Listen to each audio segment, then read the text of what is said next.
하나님 말씀 열왕기상 10장 14절부터 29절까지 말씀입니다. 함께 봉독합니다. 솔로몬의 세입금의 무게가 금 666달란트요 그 외에 또 상인들과 무역하는 객상과 아라비아의 모든 왕들과 나라의 고관들에게서도 가져온지라. 솔로몬 왕이 쳐서 느린 금으로 큰 방패 200개를 만들었으니 매 방패에 든 금이 600세겔이며 또 쳐서 느린 금으로 작은 방패 300개를 만들었으니 매 방패에 든 금이 3만에라. 왕이 이것들을 레바논 나무궁에 두었더라. 왕이 또 상아로 큰 보좌를 만들고 정금으로 입혔으니 그 보좌에는 6층계가 있고 보좌 뒤에 둥근 머리가 있고 앉는 자리 양쪽에는 팔걸이가 있고 팔걸이 곁에는 사자가 하나씩 서 있으며 또 12사자가 있어 그 6층계 좌우편에 서 있으니 어느 나라에도 이같이 만든 것이 없었더라. 솔로몬 왕이 마시는 그릇은 다 금이요 레바논 나무궁의 그릇들도 다 정금이라. 은기물이 없으니 솔로몬의 시대에 은을 귀히 여기지 아니함은 왕이 바다에 다시스 배들을 두어 히람의 배와 함께 있게 하고 그 다시스 배로 3년에 한 번씩 금과 은과 상아와 원숭이와 공작을 실어왔음이더라. 솔로몬 왕의 재산과 지혜가 세상의 그 어느 왕보다 큰지라. 온 세상 사람들이 다 하나님께서 솔로몬의 마음에 주신 지혜를 들으며 그의 얼굴을 보기 원하여 그들이 각기 예물을 가지고 왔으니 곧 은그릇과 금그릇과 의복과 갑옷과 향품과 말과 노새라. 해마다 그리하였더라. 솔로몬이 병거와 마병을 모으매 병거가 1400대요 마병이 12,000명이라. 병거성에도 두고 예루살렘 왕에게도 두었으며 왕이 예루살렘에서 은을 돌같이 흔하게 하고 백향목을 평지에 뽕나무같이 많게 하였더라. 솔로몬의 말들은 애굽에서 들여왔으니 왕의 상인들이 값주고 산 것이며 애굽에서 들여온 병거는 한 대에 은 600세겔이요 말은 한 필에 150세겔이라.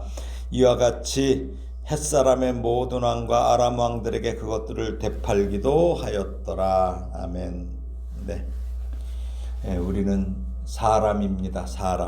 사람에게는 빛만 있는 것이 아니라 그 사람에게 드리우는 그림자도 있게 마련입니다. 하나님께서 빛과 그림자를 함께 주신 이유는 절제를 교훈하시기 위함입니다. 오늘 솔로몬의 이야기를 통해 찬란한 빛 가운데로 걸어가는 그에게 사실은 어두운 그림자가 짙어지는 것을 우리는 볼 수 있어야 합니다. 하나님은 당신이 언약하신 것을 다 누리도록 솔로몬에게 허락하시는 신실하심을 보여주시는 반면에 솔로몬은 하나님이 주신 지혜와 부와 번영에 점점 중독돼 가고 있음을 보게 됩니다. 이렇게 되면 사람은 자신이 우상이 되든지 자기가 이루는 것들이 우상이 되는데 바로 이럴 때 필요한 것이 절제입니다. 오늘 본문 쭉 읽어보면서 말씀 나누겠습니다. 14절에서 22절까지입니다. 솔로몬의 세입금의 무게가 금 666달란트요 그 외에 또 상인들과 무역하는 객상과 아라비아의 모든 왕들과 나라의 고관들에게서도 가져온지라. 솔로몬 왕이 쳐서 느린 금으로 큰 방패 200개를 만들었으니 매 방패에 든 금이 600세겔이며 또 쳐서 느린 금으로 작은 방패 300개를 만들었으니 매 방패에 든 금이 3만에라.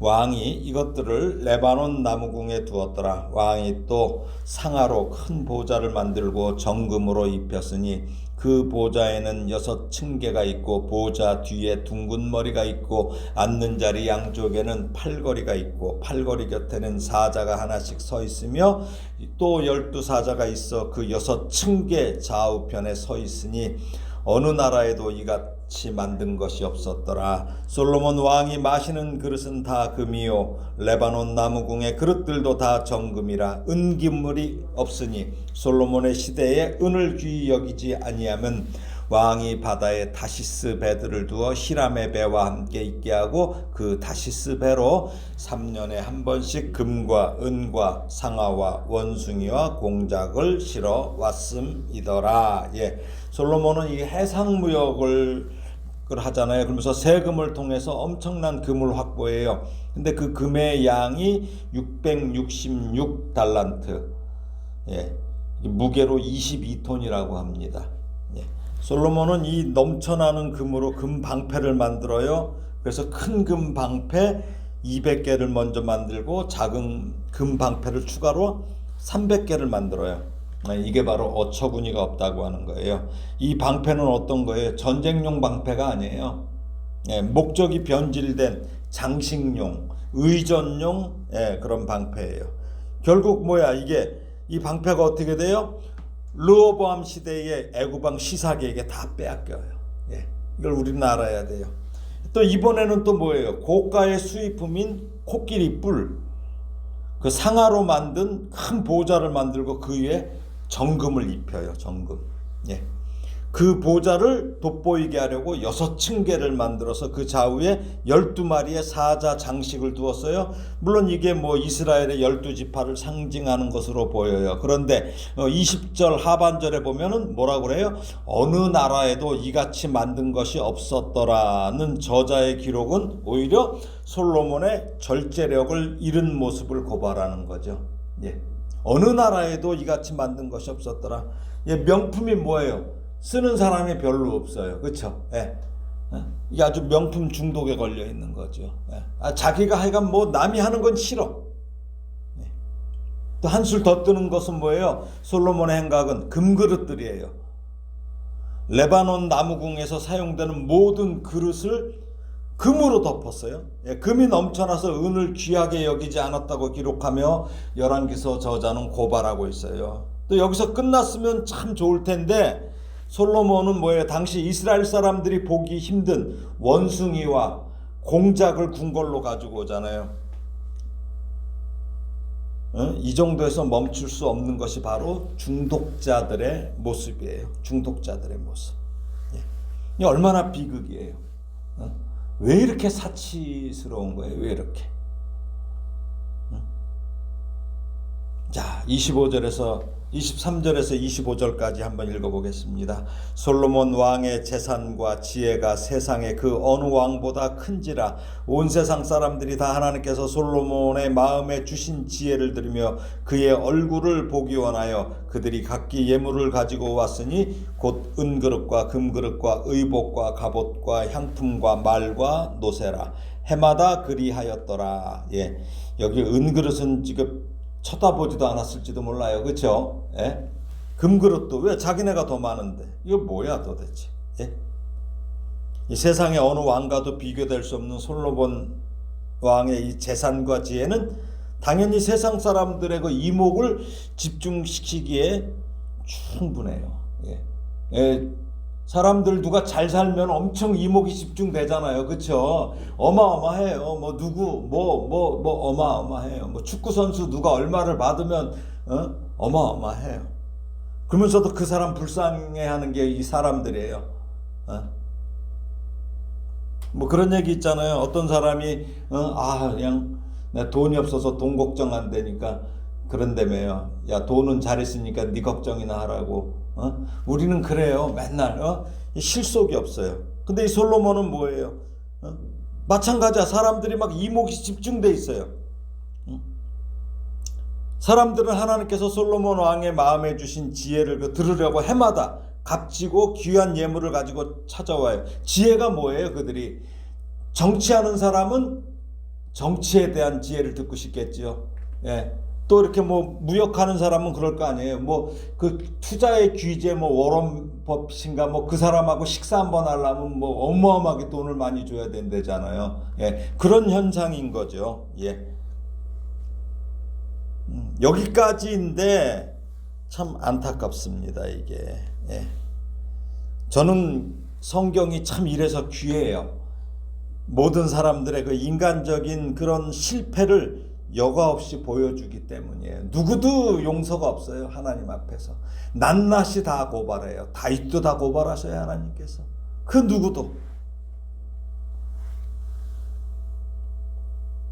그럼 우리는 그것을 보고 반면 교사를 삼아야 되는데 어때요? 아브라함 욕하고 비겁하다느니 야곱 욕하고 솔로몬 욕하고 다윗 욕하는 데다가 그러다가 그래 자기는 왜 그걸 보여주시겠습니까? 오늘 이 솔로몬의 모습을 통해 성경은 우리에게 그 무엇보다도 하나님께서 우리에게 허락하신 것들에 대해서 왜 그걸 허락하셨나, 이 하나님의 뜻을 우리가 항상 이걸 기억하기를 교훈하는 거예요. 이게. 자, 솔로몬의 지혜는 누가 주셨어요? 하나님이 주셨잖아요.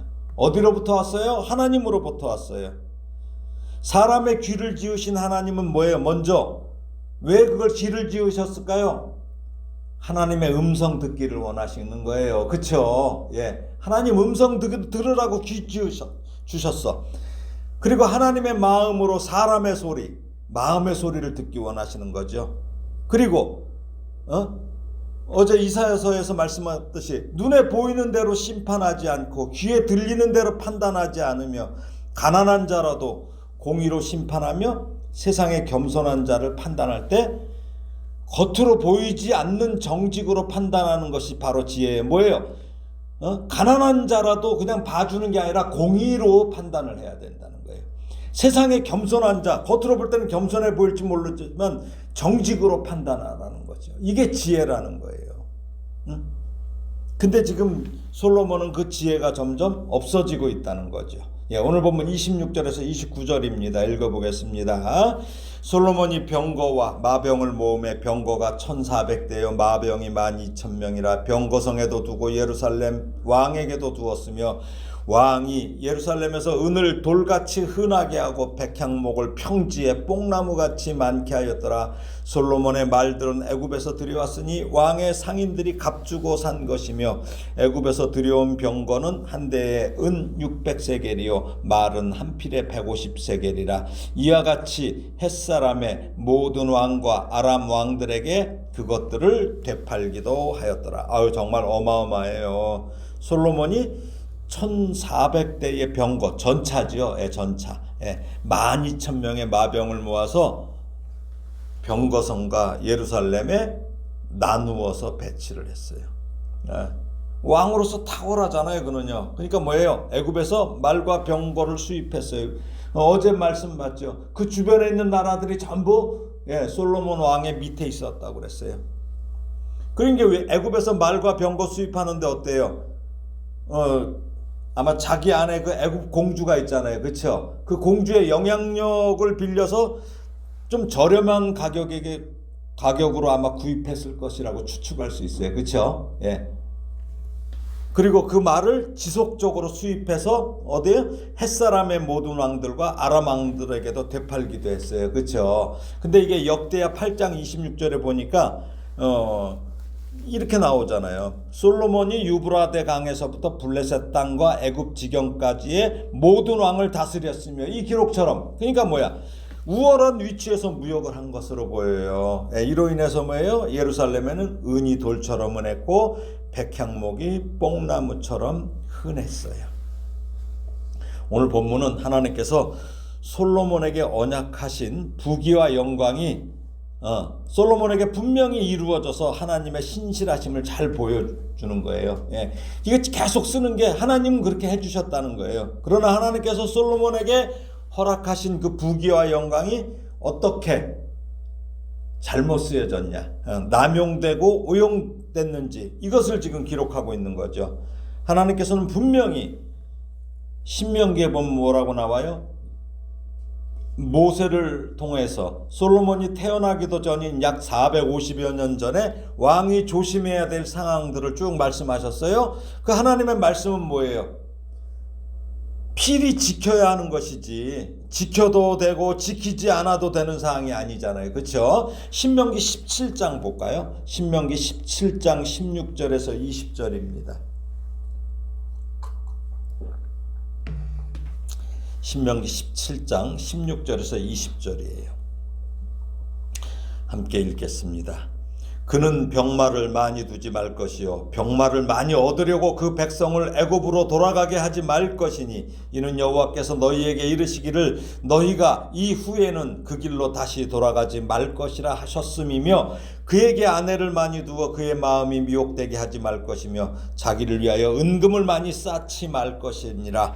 그가 왕위에 오르거든 이 율법서의 등사본을 레위 사람 제사장 앞에서 책에 기록하여 평생에 자기 옆에 두고 읽어 그의 하나님 여호와 경외하기를 배우며 이 율법의 모든 말과 이 규례를 지켜 행할 것이라. 그리하면 그의 마음이 그의 형제 위에 교만하지 아니하고 이 명령에서 떠나 좌로나 우로나 치우치지 아니하리니 이스라엘 중에서 그와 그의 자손이 왕위에 있는 날이 장구하리라. 예. 하필이면 솔로몬은 왜 그렇게 금에 집착했을까요? 예? 왜 금 방패를 만들어야 되고 상아만으로도 과한데 상아에 금을 입히고 또 레바논의 그 나무도 얼마나 귀해. 근데 거기다 다시 또 금을 입혀서 금 그릇을 사용해야 했는지 여러분은 어떻게 생각하십니까? 처음에는 분명 아마 하나님의 성전을 지으며 하나님께 영광 돌리려고 그랬을 거예요. 그렇죠? 예. 그러다 보니까 금이 흔해. 응? 그러니까 어떤 생각이에요? 그러면서 또 세상 왕들의 모습을 봤어요. 다른 나라 왕들도 어때요? 다 그렇게 하니까 아유 그럼 나도 해야지. 이게 들어가잖아요. 그렇죠? 그때부터 뭐예요? 이게 마비가 돼요. 이게 판단력이 마비가 되는 거예요. 응?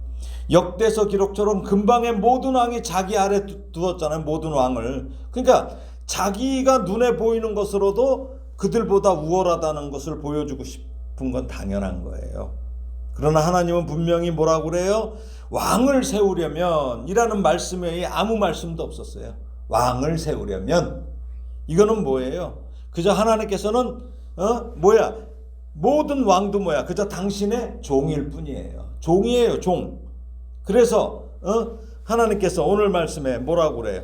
그가 왕위에 오르거든 이 율법서의 등사본을 레위 사람 제사장 앞에서 책에 기록하여 평생에 자기 옆에 두고 읽어 그의 하나님 여호와를 경외하기를 배우며 이 율법의 모든 말과 이 규례를 지켜 행할 것이라 하고 말씀하신 거예요.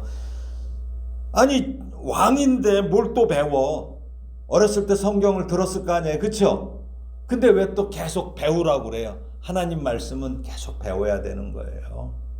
배워야 되는 거예요. 응?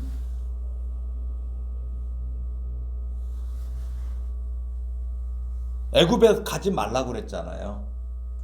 많은 말을 두지 말라고. 사람 보내지 말라고 그랬잖아요.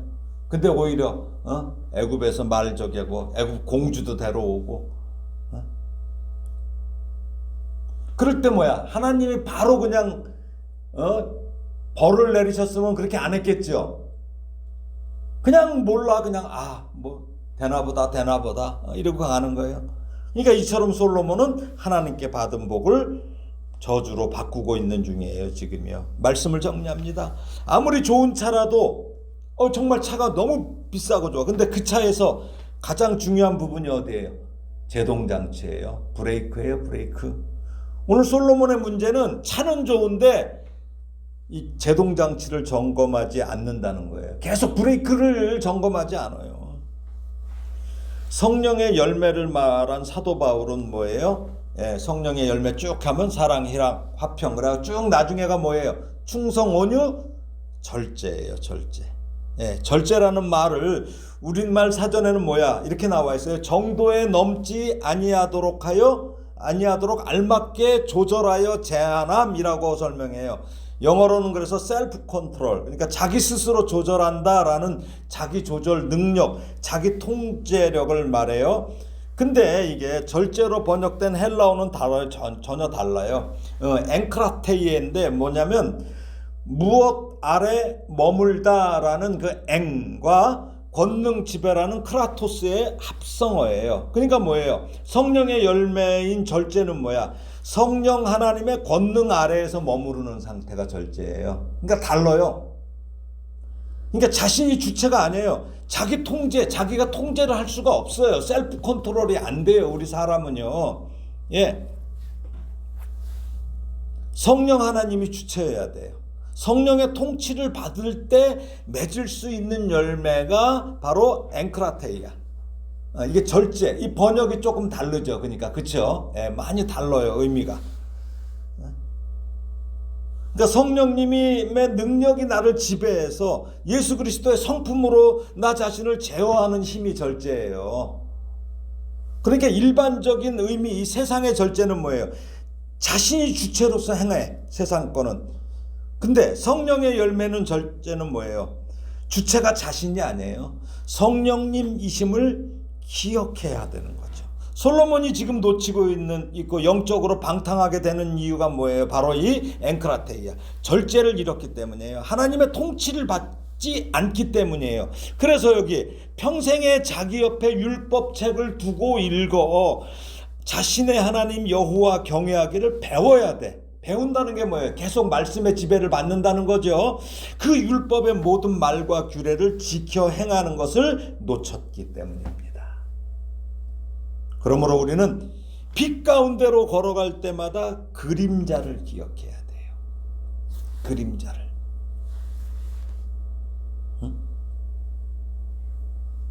이것을 늘 기억하는 참 지혜. 이게 정말 참된 지혜야. 이 지혜가 있기를 지혜의 왕이신 예수님의 이름으로 축원합니다. 아멘.